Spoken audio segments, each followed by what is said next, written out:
Hello guys, today we're going to talk about the final movie in the three TV movies, The Death of the Incredible Hulk. This one was released in 1990. It's an hour 35 long. Has 5.8 out of 10 on IMDb with about 2,100-ish user votes. It stars let's see, in this one, now I don't remember if I the guest stars, yes. The guest stars, besides Bill Bixby and Lou Ferrigno, is Elizabeth Grayson, who was in the Highlander TV series, and Philip Sterling, who was in The Competition. And it's directed by Bill Bixby, who, you know, Incredible Hulk and Hyper Martian, whatever. On Rotten Tomatoes, the movie has 20% by critics, with about 5 critics, and 37% by audience, about 3,800-ish user audiences. Um, it's not available. I will warn you, this movie is, unlike the first two, this movie is very hard. You can only really watch this on DVD at this point. It's not available anywhere to stream. I don't know why this one was different than the other two. My only theory is, based on my research, is I think they were having issues getting studio support for this movie, so I think they no, actually, no. That was the rumored fourth one. We'll talk about the rumored fourth movie in the series overall review.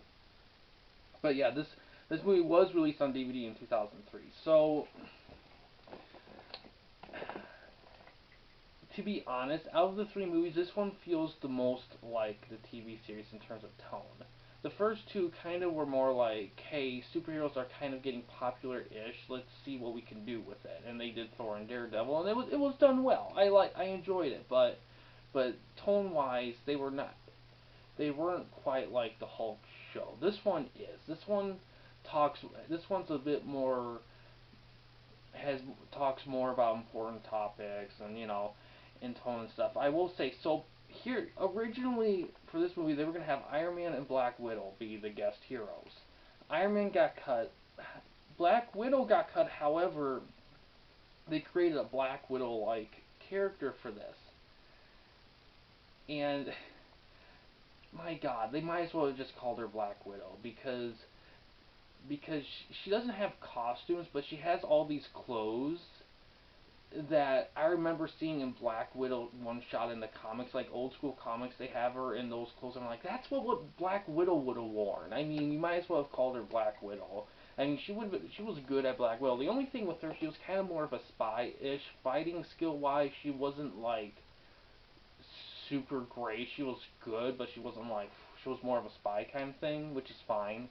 Um, Story itself is really good. It's finally, I will say, if you just want straight up Hulk, this is probably the best movie for it. Though I will admit, it does kind of borderline focusing on the Black Widow like character for a bit, like the other two movies. But this is definitely a Hulk movie through and through. More of a Hulk movie. It's more than a collaboration movie. Although in all honesty, I kind of enjoyed the collaboration. I kind of like they've done a good job of putting up their versions of those characters. Um, what I will say, so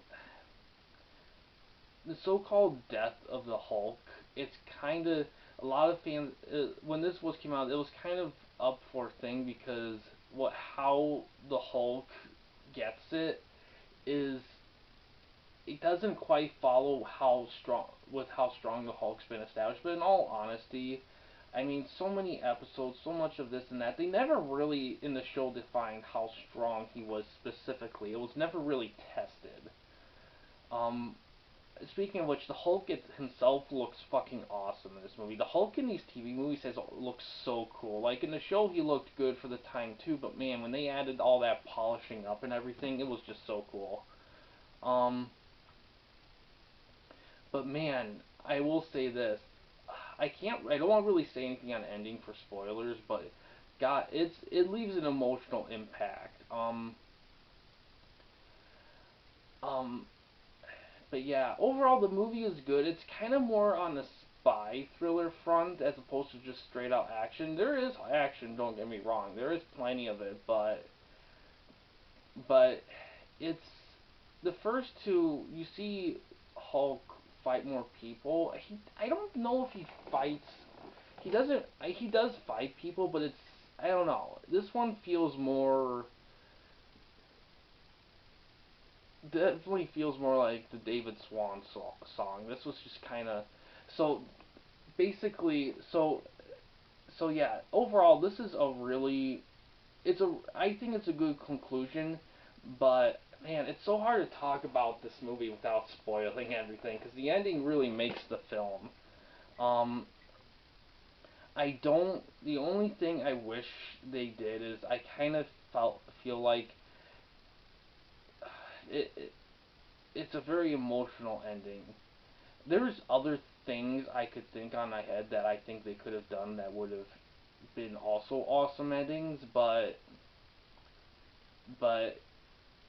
if it was made today, they could have done it. But back then, with the way things were, ratings were plummeting. They wanted to do a fourth movie, but between like the studios didn't want to do it, and plus Bill Bixby was really sick, they just decided this would be the last. And it's kind of unfortunate because it would have been interesting to see what they would have done with the fourth one. And I don't know. To be honest, I would have seen. I don't Black. I just wish they called her Black Widow. That's the only real thing I haven't. Just like you're obviously doing Black Widow. I mean, if you might as well just call her Black Widow. She's even Russian. I mean, holy shit. I mean, not even call her Black Widow. Maybe like her actual name, like Natasha or Romanoff or something, would have been fine too. I mean, if you can do, I don't. I think they just kind of lost incentive between Thor and Daredevil not getting picked up. I think they're just like, if we can't get Thor or Daredevil to get picked up, we're not going to get Black Widow to do anything. So we might as well just. But it's clearly obvious you're putting so much effort into it. But yeah, in terms of David and the Hulk character, they were done really well in this. The scenes are great. Um, and man, those they did such a good job with that. But yeah, I could see the argument. But yeah, some fans were kind of like they kind of they're a little divided on the conclusion of the series. Some of them felt like it was really good. There's a few that felt like it could have been better. Um, but overall, I think that it's really hard to talk about this without going through the series overall. Um, I will say, since the title of the film is The Death and Incredible Hulk, I will say the Hulk does not come back. um, and that's kind of the big thing. Now the fourth movie we'll talk about in the series overall, but in this movie as the final piece of this series, I think it's well done. Sure, could there have been other things to add it to it? Yeah. Could there have been like more this and that? Sure. But you gotta keep in mind that this movie came out in '90. The show ended in '82. In 8 years. I mean, the fact that support was so strong that they were able to do 3 TV movies with 2 of them having guest heroes. I mean, that's pretty big. And have them done well by today's standards, not fantastic like Marvel and DC, but well, with a decent amount of respect and dignity given to them. I think that's pretty good. I mean, because they made a lot of shit with comic book characters back then, a lot of shit. But yeah, overall, I do think it's a good final conclusion to the series. But yeah, next time. But yeah, oh, and the DVD thing, yeah, you're gonna have to get the DVD if you're gonna want to watch it, and it's not cheap. And be careful, because I noticed that a lot of places are selling the European PAL version, and a lot of players are region locked. So make sure that you're getting the North American version of it, release of it. For mine costed like, I've seen the some copies you'll see for $4 to $6, but a lot of them I know are the PAL Europe versions. The North American versions are more expensive, like almost 20, which is way too expensive for a movie like this. But if you really want to watch it, that's really your only option, unfortunately. Um, but I do love this movie. I do think it's a good, solid conclusion to the series. It looks good. It sounds good. Everything's well executed. There are a few little glimpses. In terms of being the final movie, I think they could have done a little bit of something extra or something else. But I think for what they had, I think they did a great job with it. And I will talk more about this and everything in the series overall episode that's going to come next. And that'll conclude this whole run of Hulk episodes. And yeah, it's been interesting to look at, to say the least. But yeah, guys, thanks for watching. Please subscribe and like the videos, and have a good day.